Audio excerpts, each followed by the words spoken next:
Hello guys, सो आज हम पढ़ने जा रहे हैं नॉर्मलाइजेशन। ठीक है, दैट नॉर्मलाइजेशन क्या होता है और नॉर्मलाइजेशन टॉपिक को आप किस तरह से इजी वे में समझ सकते हैं। So our today's topic is normalization. ठीक है, नॉर्मलाइजेशन को आप कैसे समझ सकते हैं, नॉर्मलाइजेशन बेसिकली होता क्या है। ठीक है, तो just we are studying about normalization. तो नॉर्मलाइजेशन क्या है कि जब कभी भी आपको कोई नॉर्मलाइज कंडीशन दे रखी है, तो जो नॉर्मलाइज वेव फंक्शन होता है, जब कभी भी हम नॉर्मलाइजेशन कंडीशन पढ़ रहे हैं तो उस केस में जो नॉर्मलाइज वेव फंक्शंस होते हैं, ठीक है, नॉर्मलाइज वेव फंक्शन अगर हमको पढ़ना है that what is normalize wave function.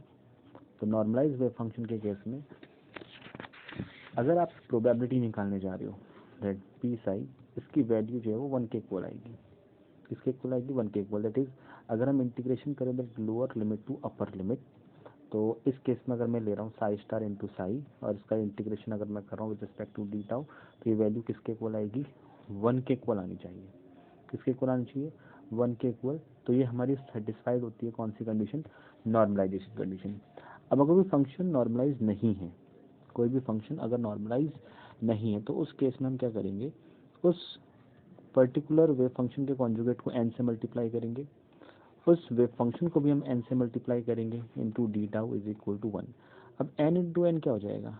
n square, और ब्रैकेट के अंदर क्या रह जाएगा? Psi star into psi d tau is equal to 1। तो हम इसको क्या लिख सकते हैं? That n square is equal to 1 upon integration psi star into psi d tau. तो हम इसको लिख सकते हैं that n is equal to square root लग जाएगा ना यहाँ से, तो यहाँ पे क्या लग जाएगा? Square root of integration psi star into psi d tau. ठीक है, तो इसी को हम बोलते हैं, ये जो साई स्टार इंटू साई लिखा हुआ है इसको हम पी साई लिख देते हैं, दैट पी साई। तो ये नॉर्मलाइज कंडीशन होती है।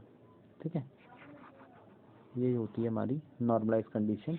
अब जो वेव फंक्शन है, मतलब अगर हम यहाँ पर जो हमारा वेव फंक्शन है ना, ये साई स्टार इंटू साई, अगर हम यहाँ पे n की जगह ये वैल्यू निकाल लें, जो भी हमारा वेव फंक्शन आएगा अगर हम उसका क्या कर दें?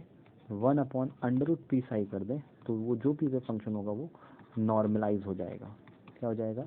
नॉर्मलाइज हो जाएगा। क्योंकि जब कभी भी आप क्वांटम केमिस्ट्री में वेव फंक्शन यूज़ करोगे तो वो नॉर्मलाइज कंडीशन में ही यूज़ करने होते हैं। जितने भी वेव फंक्शन हम यूज़ करते हैं वो जनरली सारे के सारे वेव फंक्शन जो होते हैं वो नॉर्मलाइज कंडीशन में ही यूज़ होंगे। ठीक हो गया?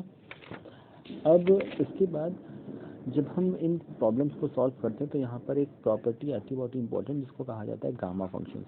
तो यहाँ पर हम ये भी देख लेते हैं कि गामा फंक्शन बेसिकली क्या होता है, और वी जब discuss about the formula of gamma function.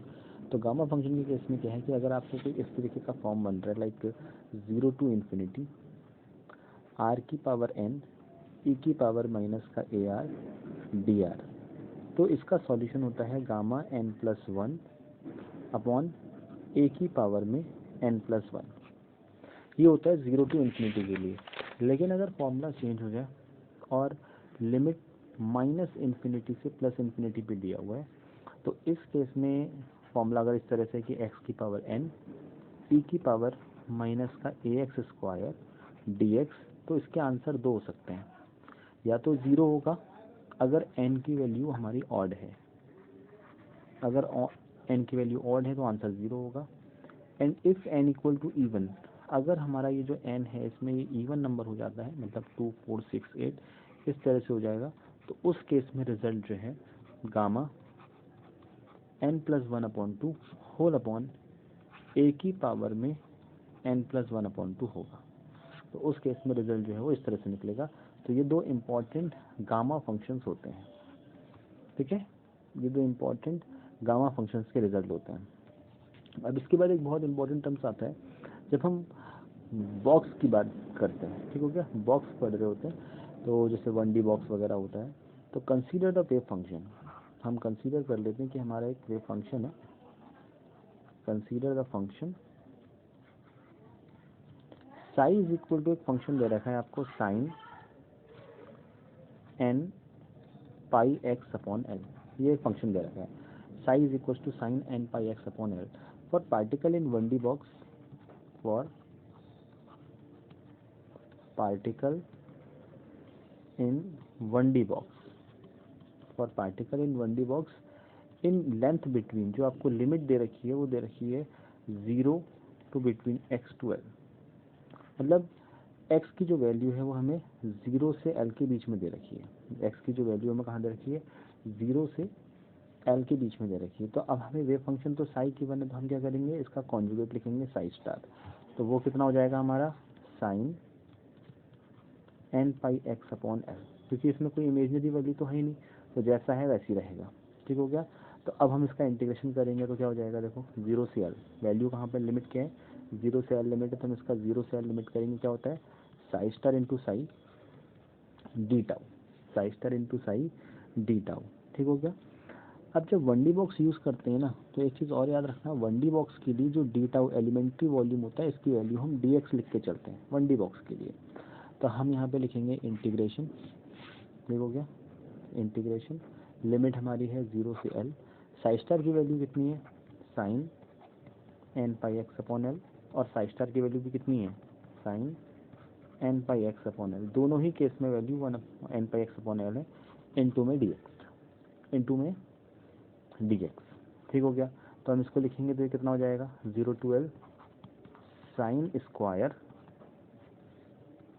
n pi x upon l into में dx। अगर इस पूरी वैल्यू को हम सॉल्व करेंगे तो ये आएगा l/2 के equal, which is not equal to 1, means ये 1 के इक्वल तो नहीं आ रहा है, ये वैल्यू l/2 आती है। तो नॉर्मलाइज कंडीशन क्या हो जाएगी, तो नॉर्मलाइज कंडीशन हो जाएगी n is equal to 1 upon under root l/2, जो भी वैल्यू आती है ना इंटीग्रेशन की, इसका हम 1 अपॉन स्क्वायर रूट लेते हैं।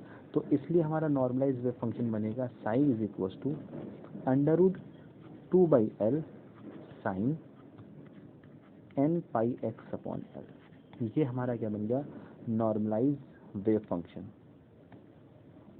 ये जो बन गया ना, ये psi is equal to under root 2/l n pi x upon l, यही होता है 1D बॉक्स के लिए normalize wave function. I hope सबको समझ में आया होगा कि नॉर्मलाइज वेव फंक्शन लिखे कैसे जाते हैं।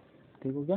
तो नेक्स्ट क्लास में हम नेक्स्ट वेव फंक्शंस की बात करेंगे कि और आप उसको किस तरह से डिफाइन कर सकते हैं, और after that we will discuss about the average values.